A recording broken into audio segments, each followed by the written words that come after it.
Yo, what's up, everyone? Welcome back to another episode of Unfucking Your CX. I'm your host, Zack Hamilton, and quite frankly, I know you don't give a shit. What you care about is who's in the hot seat today and what are you about to learn. And I am so stoked for our guest because not only is she a practitioner at heart, but she's releasing a book all about the joys of sex this week. Aileen, welcome to the hot seat. Thank you. I'm so pleased that we finally made this happen. Better late than never. Right? Right? I haven't had to Right. chase you. I like being chased. Sexy chase, that That's is. right. It, Don't make me run though. no, but well, and I have to say, you are from down under. So getting the Mm, times to coordinate, and you've been so gracious to get up fucking early this morning for this. it's hard to look this Well, you look amazing. good. Thanks. But I'm No, excited. First of all, I know this conversation is going to get spicy because we haven't had a conversation that hasn't been. The hard part's going to be so limiting us true. to 15 minutes, 20 minutes max. Yeah. So, Crunch. where's those spicy conversations take place for you? Like, is there a favorite pub, coffee shop? Are we taking a walk? Like, where's this going down? Do you know what? My husband and I have a new fascination with watching people go on trails with their GoPro in just the most beautiful, gorgeous, serene scenery. And our latest is Japan. We're traveling through Japan, and Yes. we're just heating up some of those trail walks. I mean, absolutely. One, I love a great trail. Two, I love great scenery. And three, I mean, what else do you talk about on a trail but sex? That's right. Yeah, it's gushing already, so we Right? may as Do well. it. Let's do it. Well, Aileen, you have been in the trenches.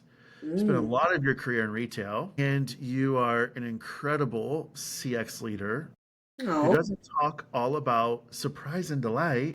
fuck no. What's that one Oh my topic? god, it just brought a tear to my eye, the thought of it. What's that one topic in our discipline right now that's just making you fucking cringe the most? Look, I know, like, I genuinely say this not wanting to piss off a huge cohort of humans, but the reality is what fucks me off so hard as a CX practitioner and a CX practitioner that takes care of the whole customer journey from woe to go to never before and never again. I get so goddamn mad when managers or leaders in the contact center call themselves or are called customer experience managers.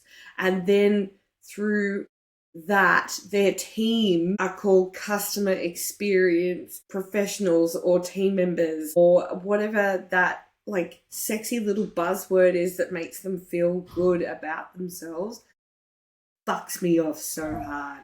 And You I'll tell mean, you why. Because every single time I come across it and I offer just a nugget of, hey, as a customer experience advisor, could I offer a suggestion, please, and a customer? And they're like, okay. They're so scared. And then you offer up your suggestion and then you say, this would actually help the customer experience.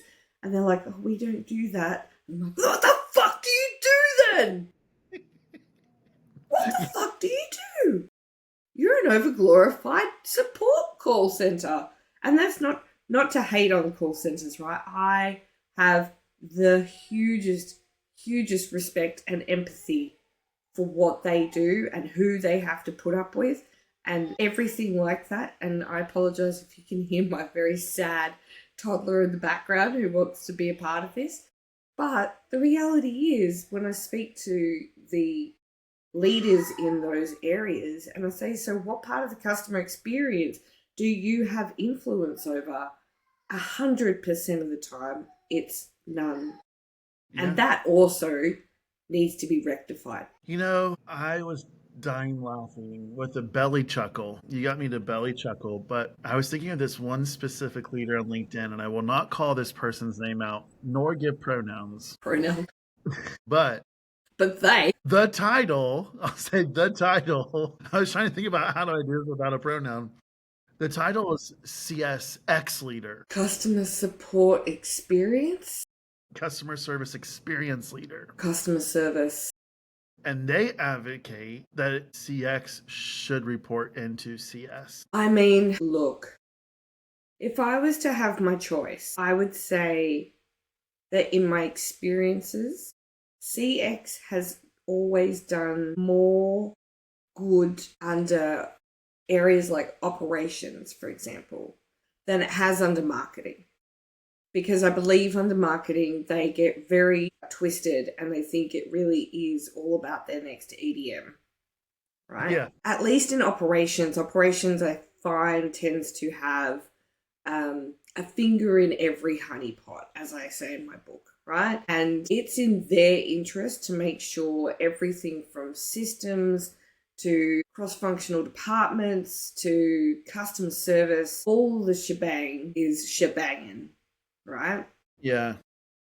But to say that CX comes under specifically customer service also does it a disservice, because that's half the problem, half the battle. I don't know about you, but in my work, being an advisor, I don't know that there's every other day that goes by that I don't have to correct somebody in their interpretation of what CX is, because they think CX is customer service on its own. So you're just like that problem, you're just tickling the balls of the same problem. Yeah, it's look, I owned the contact center at one time, right? And I think there's an immense amount of like incredible contact center leaders out there.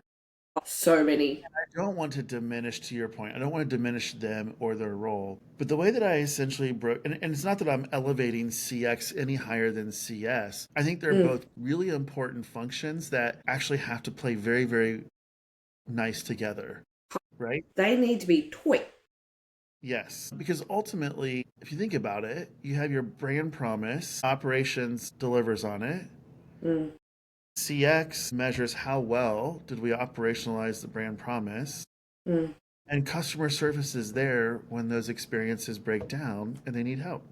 Yeah, I agree. So all key roles, and I think sometimes, if I had to guess, CS feels like they're on an island all by themselves because they don't know how to connect the dots to business impact. And so they're just looked at as a cost center. Yeah, which breaks my heart. Yeah, and they want to elevate themselves.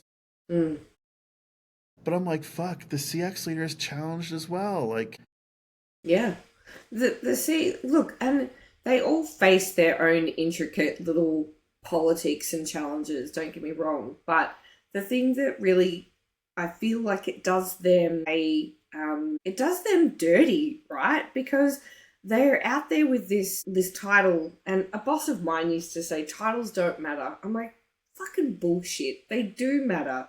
If they didn't matter, we wouldn't have them. But the thing is that I think his point used to be that if you didn't have a title, it didn't mean you couldn't be a leader, right? And to that I say mostly yes, no worries, I agree. But to the point where you have a cohort of people whose title is customer experience manager, and these folk have such magnificent insights into the organization, into what makes the customer experience tick, but they get to have a voice at the table.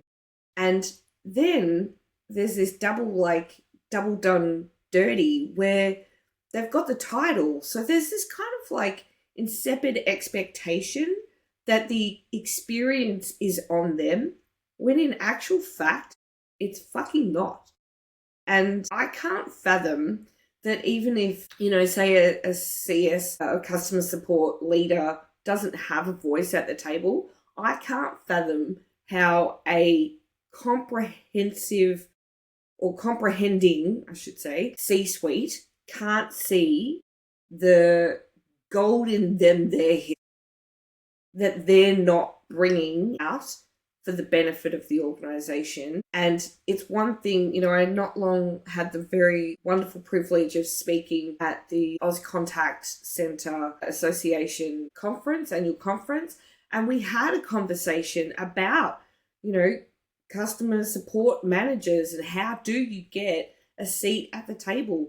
And the reality is that they feel that pressure, but they're not given the space or they're not given the skills to get there. And as you said, too often they're seen as an expense, seen as a cost center. And the reality is they're anything but if you actually paid attention.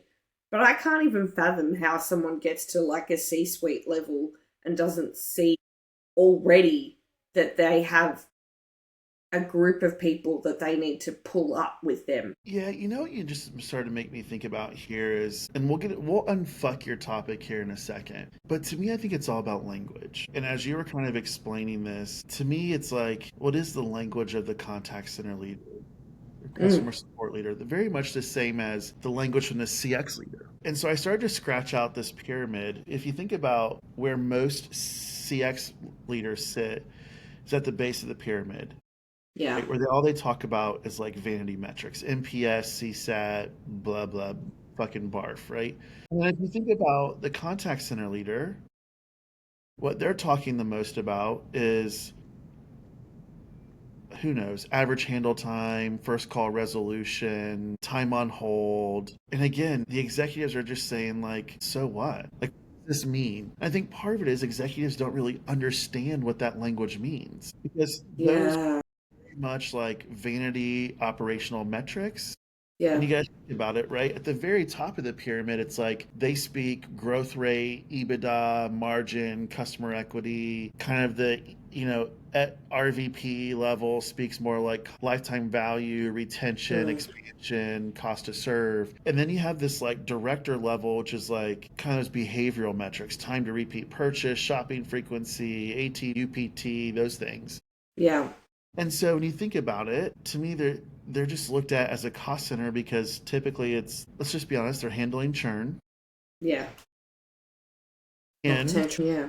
They don't know how to bridge that conversation from the so what to the I'm all in, tell me more about that. Yeah, absolutely agree. And, one of the things that we discussed when I was doing this talk with the Oz Contact Center Association was one of the things that they needed to do was they needed to get clear on what were the organization's objectives, and they needed to get clear on who their fucking advocates were.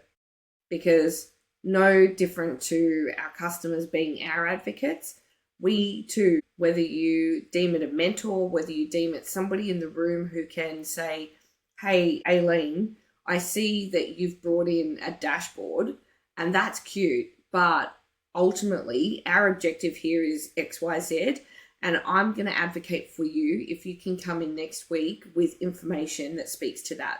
And that's also what we're missing. So, and then, out of that comes results. And I know you're a huge, huge advocate for that type of behavior. But what really, really devastates me is that there's so many organizations that don't have the sizability yet where they can have a CX leader in their functions. And so we're kind of relying on the C-suite to have the fortitude to recognize that their contact center person could be the right person with a bit of coaching. And so, when your book comes out, it's going to be very much directed to CEXs in the biz, whereas mine is more an introduction into understanding what CX even is and why you should give a fuck, right? How, when you do give a fuck, you start to bring your employees up with you and you start to work on, these aptitudes that will ultimately, as your business grows, those aptitudes grow with it, so that we are talking objectives and results. We are talking mentorship and advocacy internally as well as externally. Because the reality is, every fucking day I do business with people, and this isn't a bad thing per se, but this is why I wrote the book, was because people go into business because they want to do what they love, right? And fucking excellent. All for that, doing it myself, right? But the reality is there's no education out there that is giving clarity, right? Giving clarity to the why they should give a fuck about CX. And then I have people say to me, oh, I'm just a small business. It's too early for me to start. No, bitch, start now. Start now. Yeah. Start when you're one person. Keep going when you're two. And when you are 200, you will have what I call a value-driven brand. And internally and intrinsically, from that, you create a value-driven life. Because the therapist that I am also kind of sees what a broken business can do to people. You just left me speechless. I don't know that that's ever happened. Here's what I was going to say to this is like, I think at one time, executives gave a fuck about CX. Yeah. We just never showed up with the receipts. Mm. So they stopped giving a fuck. Yeah, it didn't prove its worth. But we give a fuck. Still, for sure. So let's unfuck So many. your topic, which was, do you remember? Originally, because I go off on a tangent or 10, but originally, the topic to unfuck is helping customer support teams comprehend how they can show up and be a part of the CX, the role of CX and the outcomes of CX. But also, you're not a CX manager. And that's not their fault. That is not their fault. Crisis. That is somebody in people and culture who went, oh, this sounds like a sexy name, but not understanding what CX actually is. Do you know when I hear that they are called CX managers, my instant reality is they don't have an actual CX manager and they don't know what actual CX is. Yeah. Because if they knew what CX was, that it was the sum of all touch points in the journey from woe to go, they would never have called that person a CX manager and put that on them in their role, knowing full well that that's not anything they have direct, like, infiltration over. I thought it was surprise and delight. Fuck surprise and delight. Do you know how exhausting that is? Oh my God, I haven't put in my book, I'm like, if you sit there and talk to someone and they go, let's make raving fans, fuck them off. Right? How about you just start being kind to one or two of them and see what happens? But so what's your first player tip? There's an identity crisis going on in CSX. So what's your first player tip? Is it choke the HR manager out for finding a sexy title or what? I feel like it's choke the C-suite out. They had to approve it. It's with love, of course, with consent. Consent matters. Consent in sexy times. They need to say yes. No, honestly, they do. They need an education in what true CX is. And I don't believe that a CX manager or CX leader in a business generally translates into them having an implicit understanding of what that actually really can do for their business or what support and advocacy they need to provide to these people to make it successful. But does the discipline even know? Like, we're not fucking dashboards and vanity metrics and trend lines. Look, to be honest, when your book hits the shelves, I think they'll have a better idea.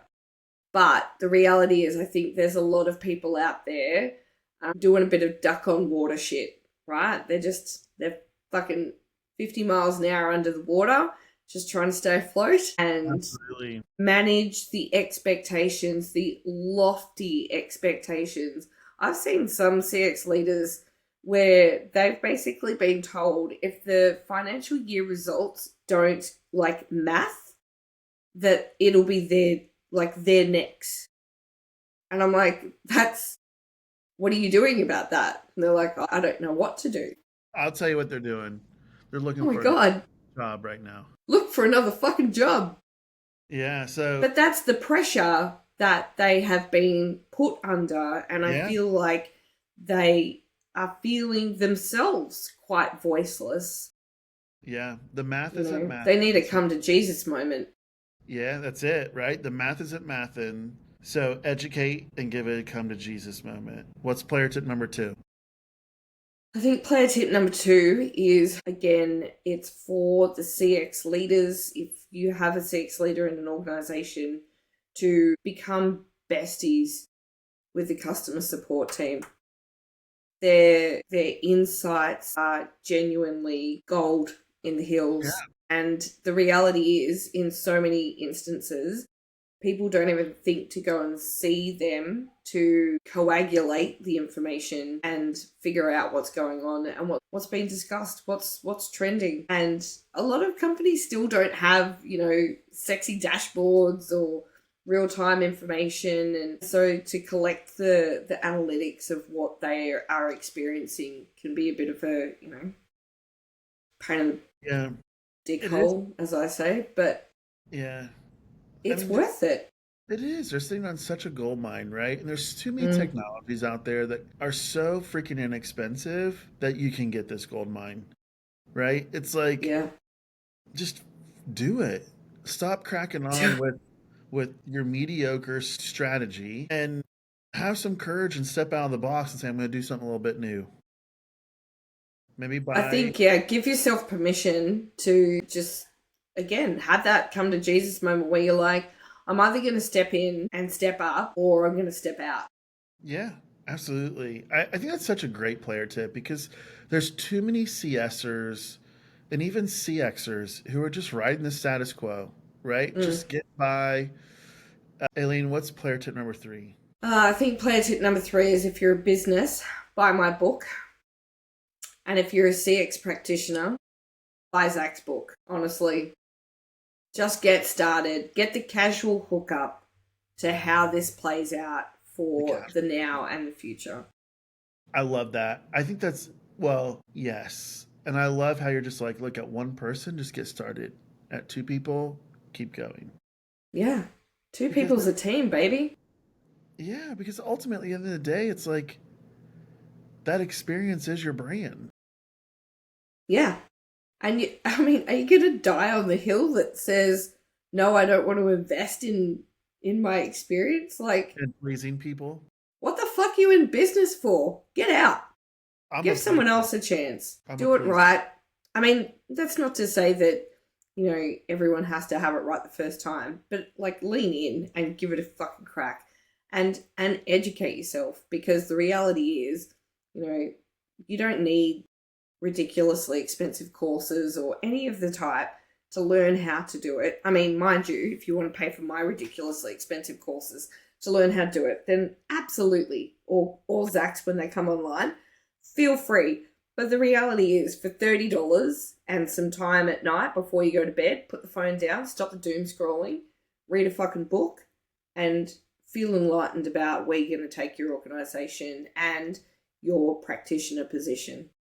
Yeah, mic drop moment. I said it better myself. Aileen, it's been amazing. I cannot wait to drop some of these hot takes on LinkedIn. It's going to be so much fun typing them out. Love it. Such a LinkedIn whore. I know.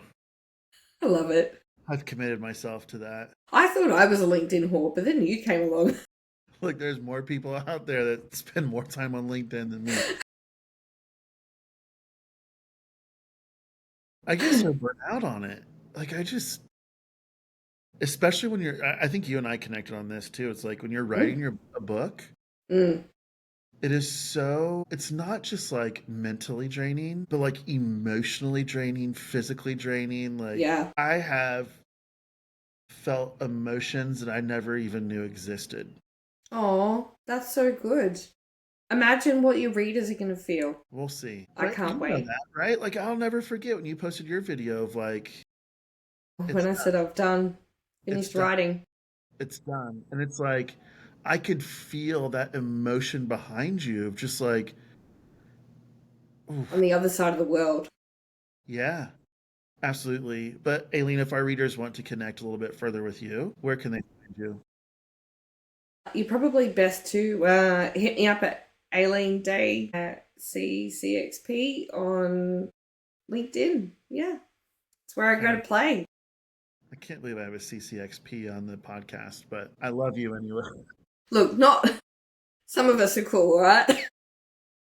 It's like drugs. You got to try it out. No, nope.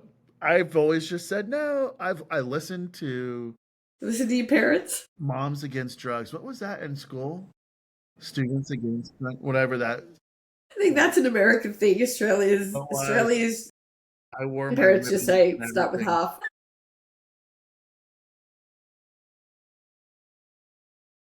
Whatever To you all my think you're going to listeners, take, start with half. Aileen has an incredible book dropped this week, The Joy of Sex. There you go. I can tell you it's an amazing read. You've got to go get it. Start with it. Find her on LinkedIn. The link to getting the book you can find below. And with that, Miss Day, come back. Thank you so much for having me. Loved it. Cheers.